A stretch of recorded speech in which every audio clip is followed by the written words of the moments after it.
Hello, good afternoon. Today our guest is Professor Ricardo Duchesne. Hello, Ricardo. How are you doing? I'm doing good. How are you? I'm great, Ricardo. So, Ricardo, I read all of your articles assessing Joseph's book, Weird, all of them, and you also sent me a journal article, and I've also looked at that. So today we'll be talking about the book Weird, Western, Educated, Industrialized, Rich, and Democratic.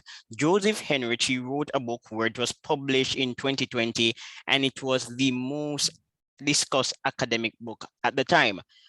Though interesting, you have noted some criticisms. In your articles, Ricardo, you contend that Joseph does not speak sufficiently about the Greeks and the origins of Greek rationality and also literacy. I'm really interested in the third point, literacy. Yes. One of the arguments that Henrich makes about the weirdness of European peoples is that they have a high literacy.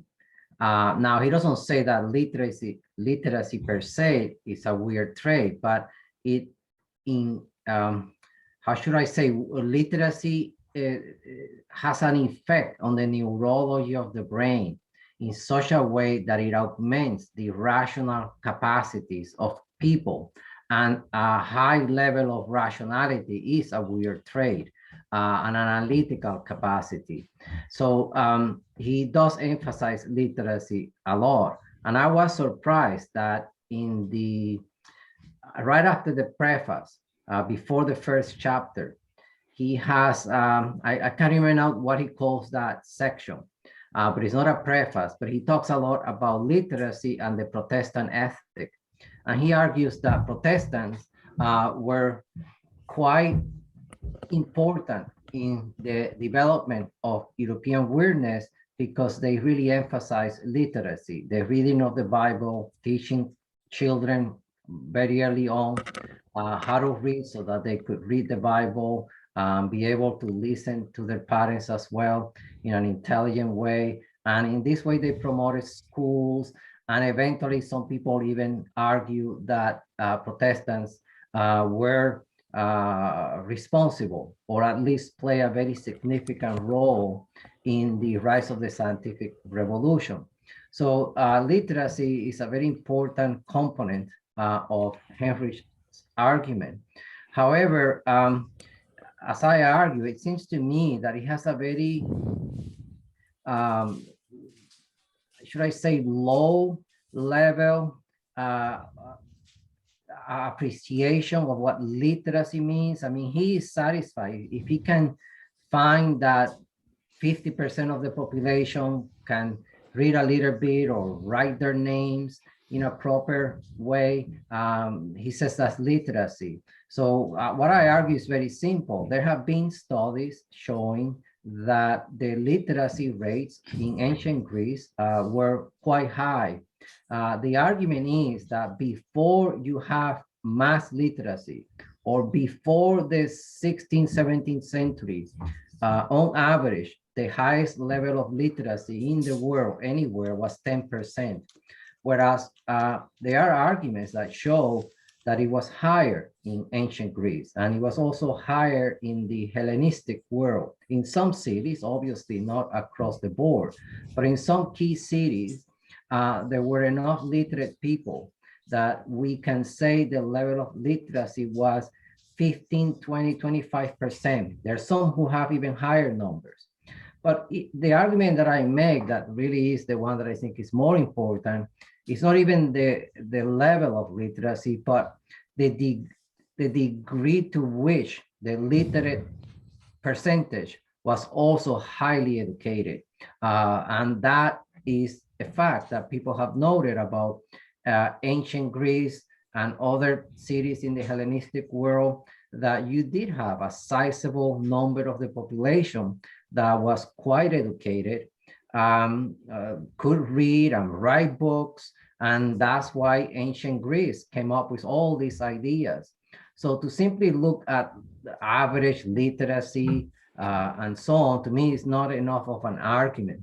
But then this is not really all there is to Henrich. His book is very good, and there are many other components. Yes, we're going to complement it soon, but before we do so, we will continue to discuss the point of literacy because it is crucial for a number of reasons. And in your article, you cited a study, and the study linked me to F. Harvey, and I'm familiar with the works of F. Harvey. To be honest, I actually like reading the journal Percy. It's a French journal. Many of the studies are old but excellent, so I read it every now and then. I especially like to read the articles on Africa. So let me read what you have written. One of the most thorough studies of literacy in ancient Greece concluded that the great majority of Athenian citizens in the 5th and 4th centuries BC could read and write. These were male citizens to be sure. Another study says that in the period 750 to 650, writing became widespread in Greece. More conservative estimates tell us that in the ancient Greek Roman world at large, it was very improbable that the level of literacy was above 10% or 25% or 50%. This same source says that in the major cities of the Hellenistic world, the literacy rate was around 20 to 30% of the population.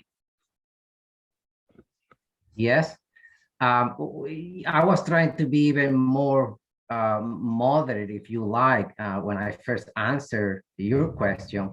But there have been studies, which I do cite, that say that the level of literacy on average was around 30%, 25% in the Hellenistic world. That's very high. If you look at Protestant Germany, even by his own numbers, the numbers that Henrich gives, they were way lower than that. And yet here we have Germany with far lower levels of literacy producing the Protestant Reformation. And then, of course, he says that the Protestant Reformation itself was a factor that generated high levels of literacy. But nevertheless, it does raise questions as to why it is that Germany, with such low levels of literacy, I think the number was 1% for one city that he was saying was crucial in the Reformation. Why would this highly literate place generate this kind of questioning of Christianity, produce a person like Martin Luther, who was a really excellent writer, and many other people. And so this is why I bring those numbers about the ancient world and ancient Greece, that there is a sense in which Henrich is determined, not just on the issue of literacy, but on many other questions that relate to the weird traits of Europeans, their individualism, their rationality, their intentionality. On all those factors, he dismisses ancient Greece and dismisses, by the way, the early Christians as well, and the Romans. And this is what I hammer and I keep going after. All right. And what is also fascinating about your critique is that when I was reading it, I said to myself, a theoretical culture is important. And Merlin Donald, he has written on the evolution of a theoretical culture in Western societies. And before a society can really benefit from practical innovations, it must have an epistemic base. So Joel Moncure argues that the Industrial Revolution did not peter out because Europeans had an epistemic base. So although I enjoy Joseph's book, he didn't really delve into this issue, the origin of rationality in the West and how rationality is linked more broadly to science and bureaucracy. He deals with it only after he thinks that Europe has become weird, only after the Catholic Church has dismantled the kinship institutions of Europe. He says that only then, after this demolition of kinship institutions, do we see the rise of the weird traits, including a theoretical rationality, but not before.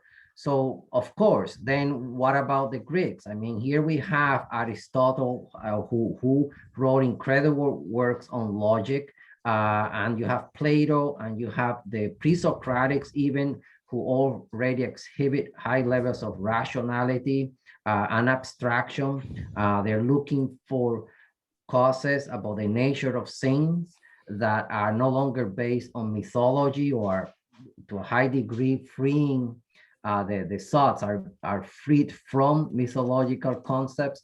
So it's kind of really surprising as to why he refuses to say hardly anything about the ancient Greek thinkers. He only has one reference to Aristotle, and it's about how his views on biology and on causation had been superseded by the people that were associated with Galilean science and Newtonian science. But this is really not a strong argument, because the logic is already there, and even his biology is by many standards quite scientific. It clearly was not at the level of the 17th century, but it was driven by very empirical investigations of all kinds of plants and animals. And so if he had a theological view, if he believed that animals were somehow driven by some sort of telos, and you say, well, that's not scientific. Yeah, but that doesn't mean that nevertheless he was very empirically oriented in his biological studies and many other studies, I mean, including observation of the heavens and astronomy for all their highly geometrical nature, and how that whole worldview, geocentric worldview, was eventually superseded. Nevertheless, there is a strong element of reasoning going on in these argumentations across the board. I mean, Aristotle was one, Plato was one, we have the pre-Socratics and many other thinkers. Right into the city of Alexandria, I mean, the Hellenistic era, which is the era that's associated after Alexander the Great conquest, produced many highly scientific individuals, including the geometry of Euclid. I mean, you cannot look at the geometry of Euclid, which was essential actually to the development of the scientific revolution in the 17th century. And Newton relied on Euclid's geometry. And there were many other ideas that we can talk about later in the Hellenistic period that were relied upon. So how did it come about that these weird traits were there in ancient times before the church dismantled the kinship institutions? Brilliant. And again, I must say it, I really like Joseph's book, but some of it is a bit, well, remember, Joseph is a professor at Harvard, a mainstream university, and although Joseph's book is highly controversial, his writing style is quite different from the late David Landis. So people are actually praising Joseph Henrich, but I do believe that had this book been written by someone like David Landis or Carlos Cipolla, the conclusions would have been different. But I'm going to move on to talk more deeply about a theoretical culture. So Ricardo, in the realm of international relations, it is frequently said that the non-Western world is yet to conceptualize a theory of international relations. One of the more famous papers was published by Barry Buzan, a leading international relations theorist. Ricardo, we're living in the 21st century, and yet in some academic quarters, there's still a consensus that the non-Western world is not theoretical. Lawrence Mead was interviewed by me recently, and he raised a similar point. Why is this so? I didn't get that. There was a bit of an echo, the question there. Okay, so let me repeat. I'm saying that even in the 21st century, it is still argued that the non-Western world is not theoretical. So Barry Buzan, an international relations theorist, wrote a paper on IR perspectives, and he was noting that the non-Western world is yet to propose an IR perspective, and many other academics have written on the issue. The claim is that the non-Western world is not as theoretical as the West. Why is this so? Well, I mean, my view is that the Western world is still far ahead in the theoretical sciences and in the production of scholarship. The scholarship that is coming out of the third world, including societies that are advancing very fast, like China and India and so on, is still not at the same level. You don't have the same predilection for impartiality, for evidence gathering, and a lot of debates back and forth. That's something that really is missing in China, is that there are barely any controversies or intellectuals fighting it out for ideas in an open climate. So all of this is missing there. Um, Now you could argue that, and in a way, indirectly, Henrich does say this, that China, India, and so on have not rid themselves of their kinship extended family institutions yet. They did adopt many institutions from the West, including the promotion of monogamy and the prohibition of polygamy. But in many other respects, the mindset, the values of these societies are still heavily tribal, if you like. And they are tribal because the extended family still plays a big role in these societies. The nuclear family is there, but not to the same degree that you see it in the West already in the 19th century. So that could be a factor. There are likely many other factors that go deep in the history. I don't talk much about this, about the degree to which today still the non-Western world is less rational and less theoretical. Well, rational may not be the right word to employ, but I think theory and innovation, these are more appropriate words. So even in the field of economics, for instance, I read several economic publications, and not every now and then, quite frequently in the abstract, there will be a statement saying this is the first study to explore X topic. And many of these statements come from the West. I have seen similar statements from Africans, but many of them come from the West. Oh yes, I mean,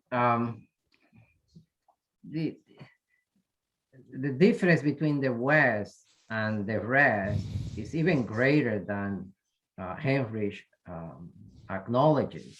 Um, Most of the disciplinary fields of anthropology, archaeology, zoology, botany, geology, geography were invented in the West. So there is this deep tradition in all these disciplines, with major books and textbooks, lots of textbooks year after year in all these disciplines that nurture and create a climate of theoretical thinking that is lacking in a place like Saudi Arabia or the whole Islamic world. Even if the Islamic world has highly advanced cities, very a lot of high rises, and you see the latest technologies, the latest computers and programming and all of that. And on the surface, it all seems like they're very weird. Nevertheless, it cannot be assumed that the whole scholarly background in these societies is anywhere near what it is still in the West. It is far more advanced in the West. I haven't studied this in details, but just from quick examination of journals and some publications coming from China, including about their own history. It should be noted that the best books on Chinese history are still books published in the West, because there is a long tradition of historical scholarship and so on, that they only started to have some understanding of in the late 19th century. And then Mao's revolution hits, and they sort of break away from a lot of these things. And so it's only a few decades that they have been following this kind of scholarly tradition, imitating the West. So yeah, it is far deeper in the Western world. And now, Ricardo, I want you to talk about monogamy. Monogamy is crucial to the thesis of Joseph, but many argue, it's not just Kevin MacDonald, but Shaw, others, and yourself have argued that monogamy is actually older.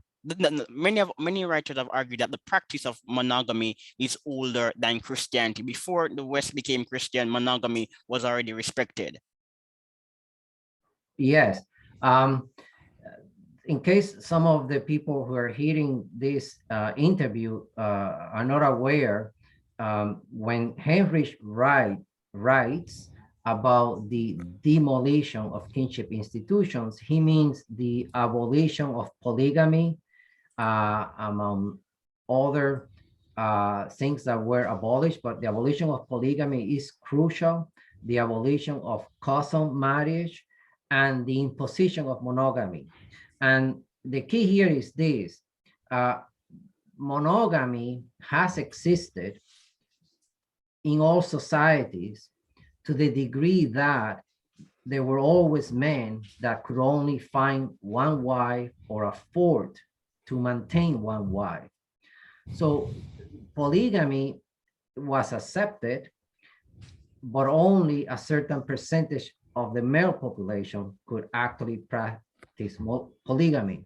So the question is, why did the Greeks and then the Christians prohibited the high status men from having more than one wife?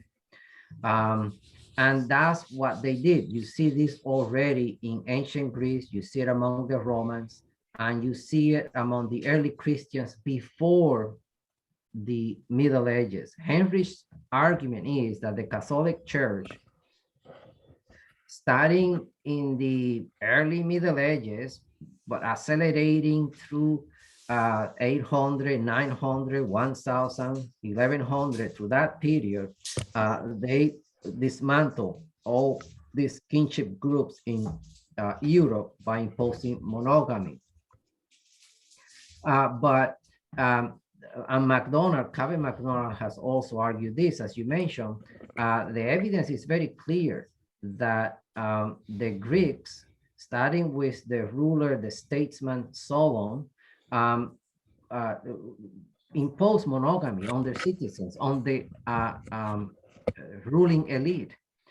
And now the argument that I make is that just because monogamy, as I was saying before, existed among, say, some hunter and gatherers and some who didn't have the means to support large families, it doesn't mean that it really existed. It has to be a consciously willed practice directed against those who can have more than one wife. And so to me, this only comes about in ancient Greece. For the first time, you see it there, and then it exists among the Romans.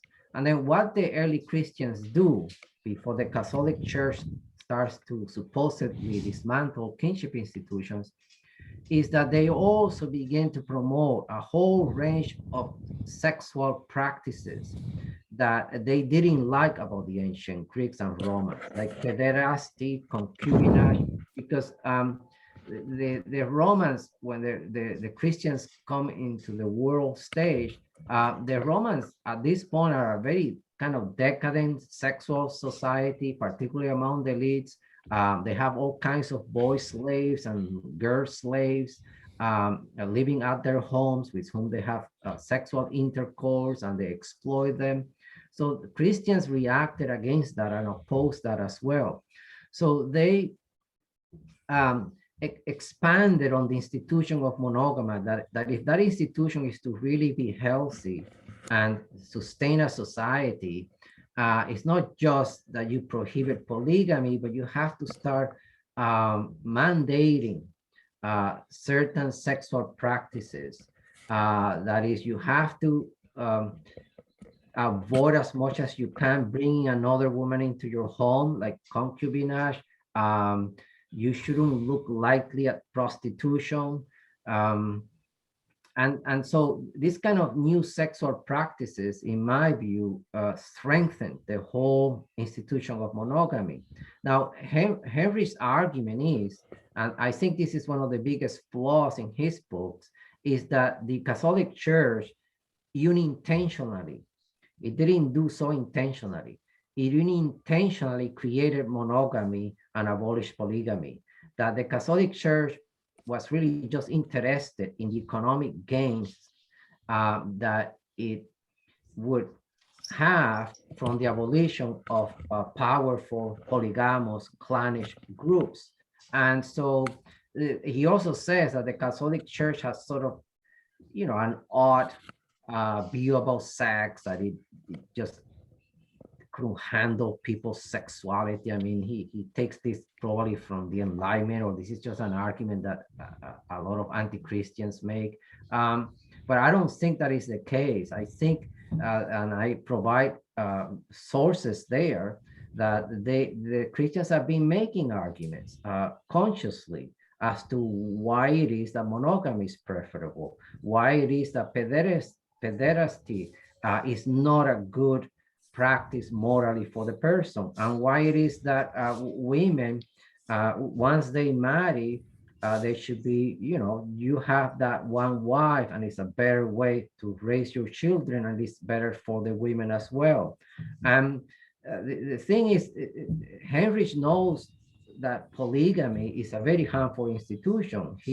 He's written about this in an affidavit that he wrote for the British Columbia Supreme Court. He developed an excellent argument about the harmful effects of polygamy on a society, but somehow he thinks that Christians just, they didn't know any of these things. Of course, they did not know to the degree that we know now, and to the degree that Henry is able to mount a very developed scientific argument as to the harmful effects of polygamy. They didn't have that kind of knowledge, but they had a sense that in a household, if you have multiple wives and all kinds of sexual practices going on, that this is not healthy. So I think that the Catholic Church did intentionally impose monogamy for the benefits that it brings to society. Yeah, and Augustine wrote extensively on social issues. So I do agree with you. The Catholic Church was not blind. There was actually the premise that families were important, trust promoted social capital and development. Obviously, medieval monks and theologians were not as erudite as some of us today, but they weren't stupid.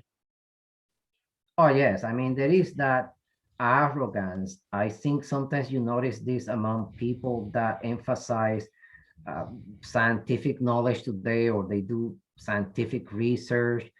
They do have an arrogant attitude towards everyone in the past that was not as scientific as people are today, even to the point of dismissing Aristotle. I mean, the logic is there, his logical works are there, and everybody relied on that logic right up until the 19th century. So I don't know why that arrogance. And you can come up with all kinds of insights without full experimental evidence for it in the way that we have it today. Just from common sense observations of situations, you can deduce certain ideas. And I think that Europeans correctly deduced, the ancient Greeks already deduced the idea, because with the ancient Greeks, another thing that has to be understood is, why did they create city-states? How did they create those city-states?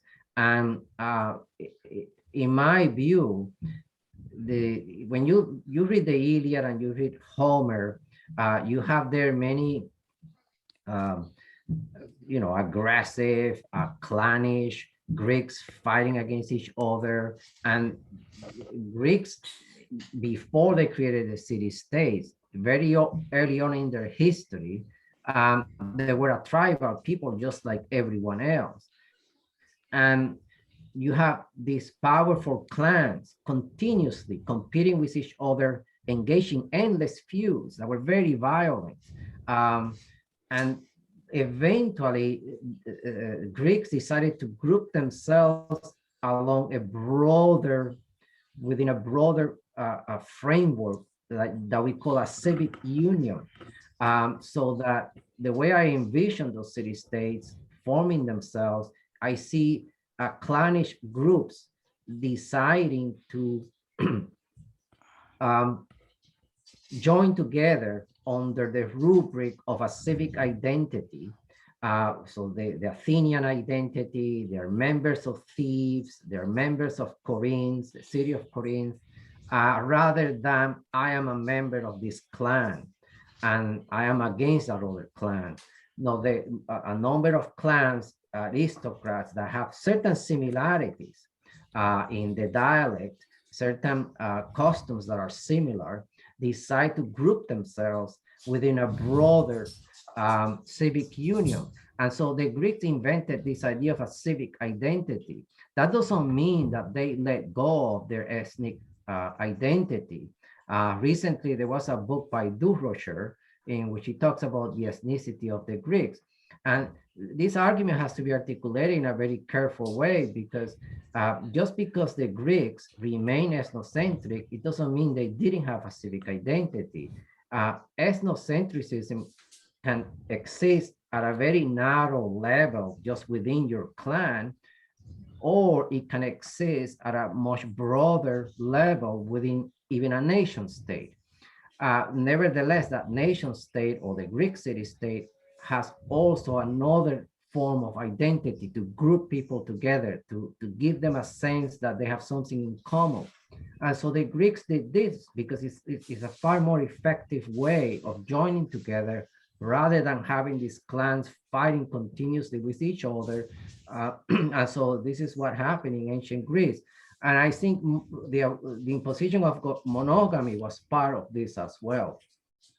And the same thing with the Romans later on. So all of these things, he and Henrich doesn't even say a word about them. Why would the Greeks create a civic union? To do so, you're already showing that you have certain weird traits if you create a civic union, because a civic union is not based on kinship norms. The norms that regulate that society are now other norms as well. Now, as I explained in my article, that doesn't mean that the Greeks for eliminated any sense of kinship identity. This kinship identity continues, and you can see it in Sophocles and Aeschylus' plays, this contest between the civic concept of justice, of being a citizen, and then the old feuding tribal politics of the past. It's a complicated argument, but anyways. All right, what a long response. But we're still on the topic of kinship intensity. So Peter Frost in 2017, he published a paper and I read it, and the paper is titled The Original Line and Gene Culture Co-Evolution in Northwestern Europe. And I'm just going to read a part of the abstract. I argue that this environment of weaker kinship caused Northwest Europeans to create communities based on shared moral rules rather than shared kinship. Community members enforced these rules by monitoring not only the behavior of other members, but also their own behavior and even their own thoughts. Initially, this new mindset did not have a genetic basis. Individuals acquired it within the bounds of phenotypic plasticity. Over time, however, a genetic basis would have developed through the survival and reproduction of individuals who were better at being socially independent and at obeying universal rules, at monitoring other community members, and at self-monitoring, self-judging, and self-punishing. So Peter Frost is outlining an evolutionary and genetic argument. I read it. The conclusion is still a bit speculative. We can do further research, but there's also the contention that Westerners are inclined to promote impartiality because of gene culture co-evolutions. And in your critique, you noted that Henrich does not pay significant attention to genes. No, he doesn't pay attention, except it's always a background factor because he's aware that human beings are biological beings and they do have genes. And I mean, he was hiring in evolutionary, cultural evolutionary psychology. So he's aware of evolutionary research, and it's not as if he dismisses it like some typical leftist person. Um, but he's a person who emphasizes culture a lot and cultural learning a lot, as opposed to the inheritance of genetic inclination and how that affects behavior. But what you just read from Peter Frost is a kind of research that Kevin McDonald relies on. And I don't know enough about the Nordic prehistorical institutions and the degree to which they too were already monogamous and already exhibiting weird traits. But Kevin McDonald makes that argument.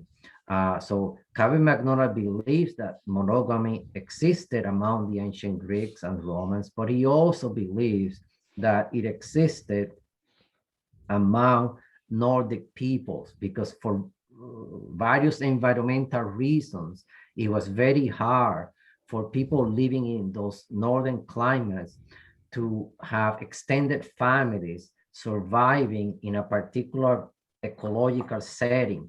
They had to break away into smaller nuclear families, and that's the way you could survive in that difficult cold climate. That's the argument he makes. So nature, the imperative of survival in that environment, selected for smaller nuclearized families. Now, he doesn't mean families as they are today, but just smaller families with weaker kinship institutions. And I am inclined to accept that argument, but I'm a person that emphasizes always intentionality thinking. And I don't see yet these prehistorical Nordic peoples consciously arguing for the benefits of monogamy. It is one thing to say that nature selects that inclination. It is one thing to say also that because it selects it and people are aware that you have to have a small household to survive, that they therefore promote weaker, smaller families. But I don't know if it was a moral imperative. I don't know that there are arguments for this among prehistorical peoples. And also, I suspect, but I don't have the evidence yet, that as these small, undeveloped bands evolve into more complex societies, the ruling men, the men with high status, immediately began to exercise their biological inclination for multiple wives. Because this is very strong among men. The moment that men have the means, when there is no moral prohibition against it, you will have multiple wives. You're not going to have one wife. So my sense is that when the Germanic tribes brought down the Roman Empire, these Germanic tribes among the upper elites are already sort of engaging in a lot of polygamous practices. And these are the kinds of things that the Catholic Church opposed. So I think Henrich is not off when he says that the Germanic tribes were very polygamous. On the other hand, McDonald makes very good arguments to show that, yes, they were, but not to the same degree as you find in the non-Western world. You do still see monogamy. And people have said that among the Germanic tribes, there was monogamy practice among even members of the ruling class. So it's a complicated argument. I haven't seen the evidence either for or against in one way. So I'm not sure yet what to say about that. All right. So, Ricardo, I've read you and I've also read Joseph. But both of you have something in common, just like Diedrich McCloskey, and you should be in a position to give a lecture or write an article on the topic, deference.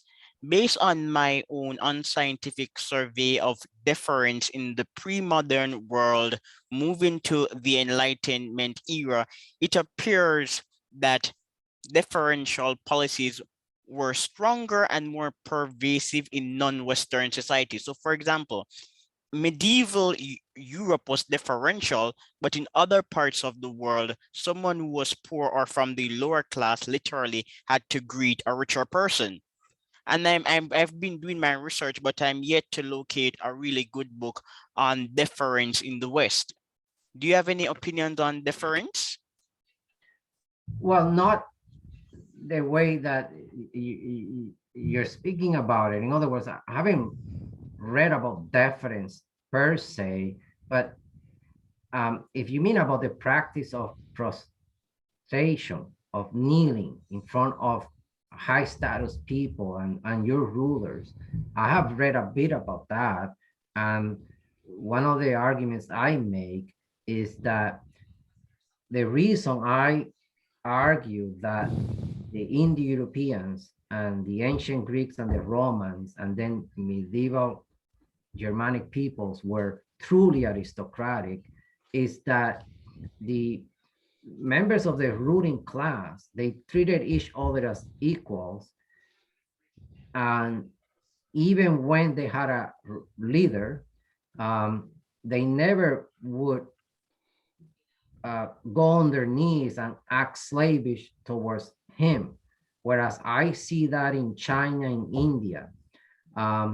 In a book that was written some decades ago, it's called Oriental Despotism. Yes, I'm familiar with that book. Yes, I think it makes a good case that this practice of bending your body downwards in front of rulers was alien to Europeans, whereas it was a common practice among all other societies and in all other civilizations. So that's kind of, if you mean that, I don't, a bit of research and reading about that, and I do think it is a very unique practice. I don't see how one can talk about an aristocracy, and the aristocracy is subservient to the ruler. And like in the case of China, you have case after case of a man that is at the very top of the world. Next thing you know, he's castrated and sent into some dungeon and treated like a slave. The feudal lords of Europe, they just wouldn't allow that. And that's why they were far more bellicose in fighting with each other all the time, because they refused to submit, because that's part of what it meant to be an aristocrat, that sense of not bending, of not submitting to anyone. Yes, I find it quite fascinating. So I believe that at some point you referenced the issue, but even in Africa, one could be punished for the infractions of not just his king group, but people who live within his broader society. Yes, I mean, this is the thing that surprised me, to read about men that at one point were very powerful, and they themselves have all kinds of hirelings surrounding them and acting like slaves around them, that they themselves could easily be treated as a slave by the next more powerful man, because they did something wrong, and that they also had to behave that way in their clothing, in the way they approach the ruler. They always act and indicate that I'm subservient to you. Whereas in the West, we have the round table of Arthur, the King Arthur round table, where everybody sits on equally around the table because they are all the same and they all have the same dignity and pride and sense of freedom. So you see this in Beowulf, you see it in Homer's Iliad, um, across all these writings, the Song of Roland and the Icelandic sagas. You always see an aristocracy that is very conscious of their status and of their equality to other aristocrats. Yes. But before we but before we begin to talk about what you like about Henrich, I must say, Ricardo, that there is a growing literature on the genetic relationship between individualism, openness, and novelty seeking. I've read some of these studies. I have many more to read, analyze, and review. But some studies argue that variants associated with novelty seeking are higher in Western societies. So other than the fact that Westerners are higher are higher in individualism and openness, this could be a possible reason as to why the West is more innovative. So you're saying that they were already genetically inclined to be Novelty weird. seeking, yes, there are some studies on the topic, though speculative. There's one, the biogeographical roots of novelty seeking. There are quite a few studies on the relationship between novelty seeking. We have data on DRD4 and its variants. Yes. Yeah, so this is where the research Well, is heading. uh, I mean that again is an argument that Kevin MacDonald makes well. In his view, Europeans were selected for these weird traits, even though he acknowledges that the Catholic Church play a role and that culture also plays a role. But he sees this genetic foundation beforehand. Now, one could also argue that, and this is something that is there already in Henrich, but he doesn't want to really say much about it. But now and then he does say that as the culture changes, this different cultural climate that is increasingly weird selects for individuals that are that way. They tend to be the more successful ones. Therefore, they pass their genes as well. And so in that sense, genetics comes into play. My attitude was to just sort of judge Henry by his cultural argument, to not to get into genetics because that's not something that I know much about. I mean, I can understand Kevin MacDonald's argument, and in my review, I praise his work and think you have to take that into consideration. But it's not something that I'm that familiar with that I'm going to make a genetic or evolutionary argument. I tend to be more inclined to emphasize culture because another thing too is, and this is sort of paradoxical, but I think Europeans are different, and this is what I start concluding in my long review of Henrich. I think Europeans are different because they also were able to free themselves from genetic determinations to a higher degree than any other people. Now, when I say free themselves, that doesn't mean genetics are not there. Genetics are always there. But it is one thing to say that a people has norms that are imposed by their extended family relationships. And it is another thing to say that they have norms that are freely chosen independently of kinship ties. I think at that point, because kinship institutions are heavily genetically determined, they go to the base of what it means to procreate, what it means to have a mother and a father, and what kind of norms should regulate your behavior among family members. These things are heavily evolutionary. You can use evolutionary theory to explain that kind of behavior, even though they're cultural norms. these cultural norms among kinship societies are, are just slightly above their biological evolutionary inclination. Um, Whereas when you talk about groups of individuals that break away from kinship norms and begin to think using their reason, and then through discussions and writing and reason-based ideas, they uh, set up new societies and new relationships. To me, that means that you are freeing yourself from genetic determination. And it could be that one of the reasons Europeans, Westerners are declining is that they think they can completely free themselves from those kinds of determinations, to the point that they think they can live without families. They think they don't need to even get married. They think that a man could be anything and a woman could be anything because you make it whatever you want. So you can see here that this has gone in a direction that is incredibly um, not self-sustaining, and that goes against the survival of Europeans. This idea that you can just do anything, but you see it already there early on in European history.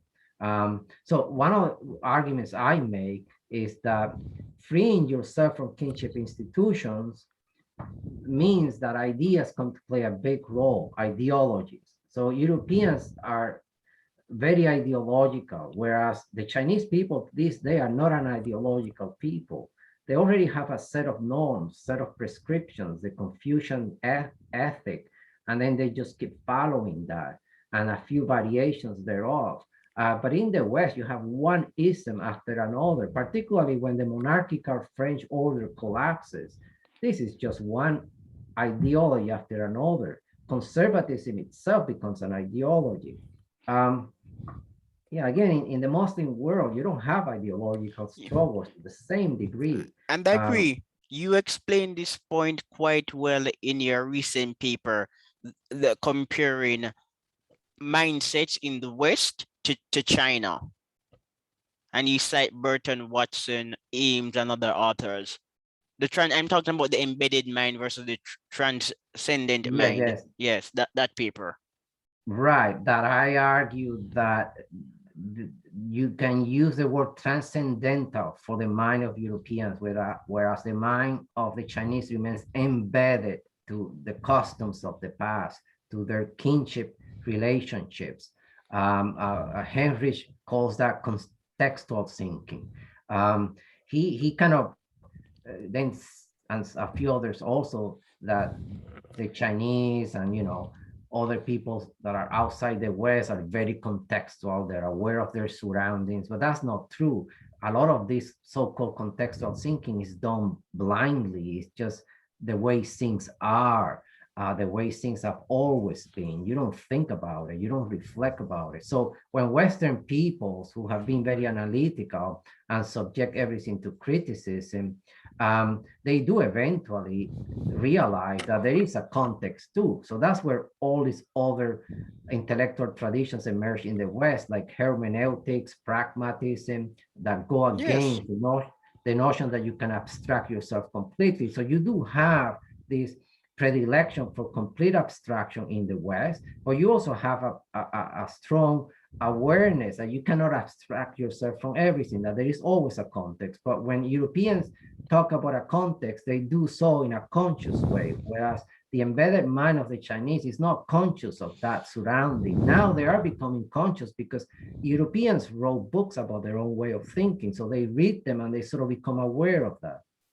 Yeah, and China never had a sustained intellectual revolution. The so-called proto-Chinese Enlightenment petered out. And as you said, that was more a project of the elite than a widespread intellectual activity.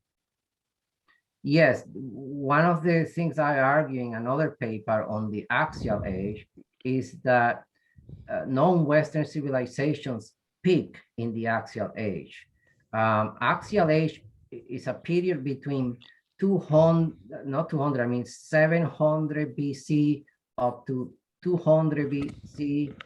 You can play around with those years, in which it is argued that there was this worldwide revolution, in the sense that uh, China, Persia, the Jews, the Greeks, they came up with concepts that were more universalistic.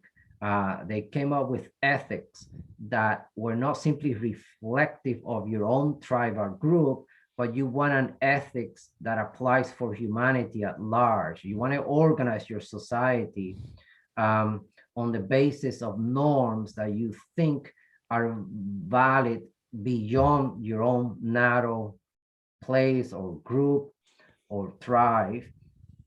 That's a very rough way of saying it, but you can see that some people want to argue that not just the Western world, not just ancient Greece, but already among the Israelites in the Hebrew Bible, that the Chinese too with Confucius and Taoism and so on, that they came up with universal concepts, but it's a long argument. I don't think they did to the same degree. I think there is a sense in which they became aware that if you're going to have a state like China, you have to have principles and norms that go beyond your family. And so that's what Confucianism is. But Confucianism is very embedded, nevertheless, in a way that the transcendental thinking of Plato and many philosophers thereafter is not embedded.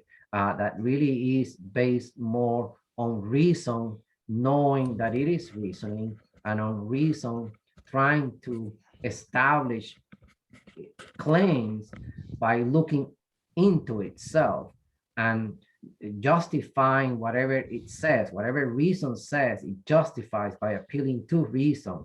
Whereas Confucianism is a way of thinking that appear a lot to the way things were in the past. Confucius lamented the fact that the golden age of China, the first civilization of China, that it had decline, and he wanted to return back to that world. And so he came up with these principles of how you have an orderly government, you have the gentleman ruling elite, and how they should behave, what is proper, and so on. But I don't think he's in any way talking about um, reasoning, and they haven't discovered the faculty of the mind either. This was something that was discovered in ancient Greece. They did identify the mind as the place where reason comes from, and they kind of realized that the only agency in the world that can think for itself and base itself on itself is that faculty of the mind, the faculty of reasoning. Yes, and these parallels can be applied to the concept of the bureaucracy. So many writers contend that China had a bureaucracy, and I do agree with them, but there was a divergence in bureaucratic management. Some people refer to it as the business divergence. Western altered their systems of accounting. There was also a divergence in artwork, in how people constructed the novel, etc. A bureaucracy must be specialized. In China and South Korea, people were studying the classics of Confucius. Yes, for forever. So Exactly. you can, That was not a technical bureaucracy. The Western society was the first to actually envision and implement a technical bureaucracy. right. The bureaucracy in China, I mean, Max Weber also observed that. He used the term patrimonial. Again, Max Weber is someone who's always aware of nuances, and the fact that you do see elements of rationality and technicality there, but it was a bureaucracy that always went to the past and always reasserted the past. Uh, the Chinese did it all the time. Whenever they realized that their society was declining, that things were going bad, they were losing wars, they would reaffirm their Confucian heritage. Um, and the people trained in the bureaucracy, they were trained to recitate poems, memorize them, calligraphy, what is proper for a gentleman. Whereas, as Bever observed, in the West, you do have this first separation of labor, different offices training different things, and they specialize in them, and they try and be as impartial as they can be. In China, the extended family has always been a factor in the very workings of the bureaucracy, sustaining it. Not so in the West, far less so. And so you have a more impartial, neutralized technical expertise. All right, so this is my last point. It may sound like a paradox, but could it be that identity politics is a problem in the West because it is an individualistic society with respect for impartial norms and third-party punishment?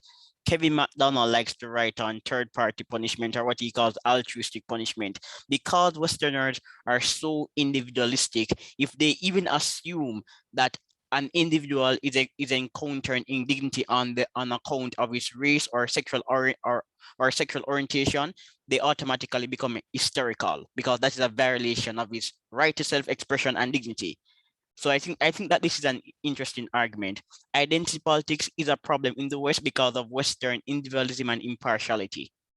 Yes, it definitely in part the weird traits that Henry talks about uh, are part of the political crisis that the West is facing today, in the sense that you can extend, and that's what Henrich does. I mean, he's a supporter of mass immigration.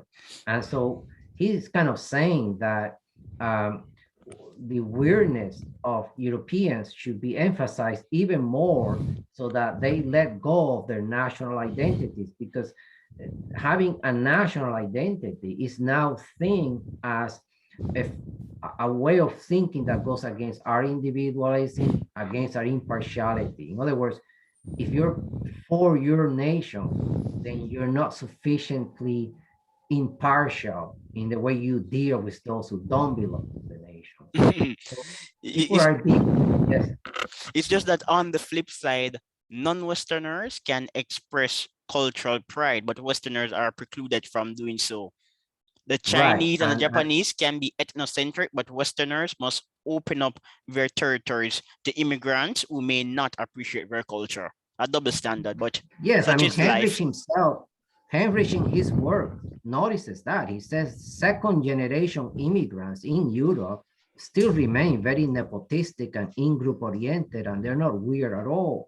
And so he sort of leaves you wondering, well, if they're not, and they're still practicing custom marriage, and some of them bring other wives, and they when they hire their own, and they don't mind if somebody breaks the laws, as long as they're a member of their extended family, and so on. So yeah, he's aware of that, but his attitude is that, oh well, if only the whole Western world um, opens up its borders, encourages mobility in every direction from every group, and so on, then eventually everyone will be socialized to become weird, and will create a better, more functional society.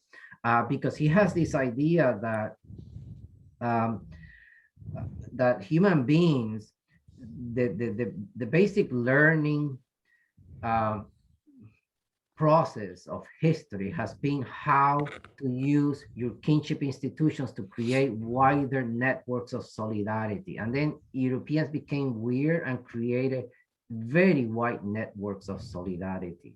And in other words, Europeans created universities where people from all backgrounds could come in and study, and it wasn't for your own kinship group with very rigid norms, but it's all open for every individual based on talent and so on. So he has this idea that this should be done globally, across the world. And one of the criticisms I make is that nationalism itself is a weird institution. Nationalism was a way for Europeans to overcome their tribal tendencies. So the people that were living in France, they coalesced around the nation state of France. And that nation state is a civic nation state. It has ethnic roots and ancestry, but it is weird in the sense that it was constructed. The language, the French language was constructed out of many dialects. A uniform legal system was constructed so that it applies across the board. Um, a currency and so on, an educational system that is sort of similar across the whole of France. So this is a weird construction of a broader national identity. But now he thinks it should be created across the board, across the whole world. And in this case, I think it shows that first he ignores completely the fact that ethnic identities do remain important, even in the creation of the French nation state or any civic state, like the Canadian civic state still had a strong sense of ethnic identity, was based on the French and the English. And these things lasted right up until the 1960s. And for a reason, because it is part of human nature to still have a stronger attachment towards your own ethnic group and culture and religion. And but he wants to abstract human beings completely from all of that, and the West is just going to go ahead and globalize itself. And I think, it's not going to work. All right. So no, we're wrapping up. But before we go, please tell us, what do you like about the book? Henrich's book, Yes. well, because I think that when I look at the debate on the rise of the West, and there have been many books on the rise of the West, here we have a person who realizes in a very systematic way that you have to look at the reality that Europeans do have a different psychology, that the rise of the West didn't come about because, obviously it did not come about because they discovered the Americas and exploited its resources, but also it didn't come about because of geographical good luck and they had the right natural resources and minerals. And also it did not come about because certain institutions were created. Like even David Landis, although he does emphasize psychology, but he overall, when you finish reading Landis, the impression he gives you is that institutions are everything. If you have the right institutions, then you can create a modern society. Landed was a culture man. Yes, but there is a sense in which, I mean, not to the degree that other people have, but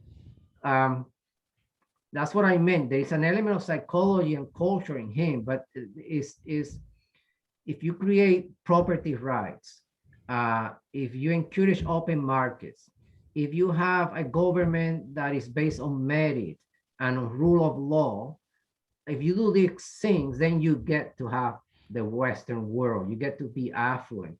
Whereas I think Henrich goes deeper into the mindset, into the way of thinking of Europeans. He really does say their behavior, the way of thinking is so fundamentally different because they didn't have kinship institutions. And I think this emphasis on kinship institutions is critical. It's an anthropological perspective that was completely missing in the rise of the West debate. When you study early societies, non-Western societies, in my view, kinship is the key to understanding them. It's not that they were very religious or they have this type of racial characteristics or they live in this area of the world. I think the anthropologists were onto something when they said, not now, I mean, anthropology kind of was like many disciplines, they decompose in many ways, but initially this emphasis on kinship as the foundational stone that explains the way people act and behave and think in these societies is very, very good starting point. And then you look at the West and you realize, well, the West lacks those kinship institutions. And that explains a lot about the way they are. I mean, you look at a person, a Muslim person, even in the Western world today, they're very different from us because their family background, their extended family is crucial to their identity and how they think because they practice a lot of custom marriage and they practice marriage among close people that are close to them. So, and polygamy. Polygamy is a practice in Saudi Arabia, so and other Muslim nations. So I think that has to be taken into account, and that the West, when we say individualists, it is not enough, in my view, to say, well, the Western people are individualists because they read John Locke and they read Adam Smith, and that's where their individualism comes from. I think Henrich is right. Well, not really. It comes from the fact that they don't have kinship institutions. All right. So, as usual, speaking to you, Ricardo, is always a pleasure. And All right. yeah, maybe again, we'll have another conversation because you write so frequently, it's difficult to keep up with you. But in the near future, we might speak again. But I really appreciate your time. Oh, And bye. all right, Lipton. Yes, it Okay. was a great conversation. We were touching on many subjects, which I think some people will find a bit difficult to follow, and they're so big that you Yeah. can barely really Yeah. cover them in a short time. Yeah. But it was a Yeah. good conversation. You are the real Jordan Peterson. You know, Okay, I'm that's not a good. big fan. All right. All right, Lipton. That was good talking to you. Yes. Okay, thanks. Bye. Bye.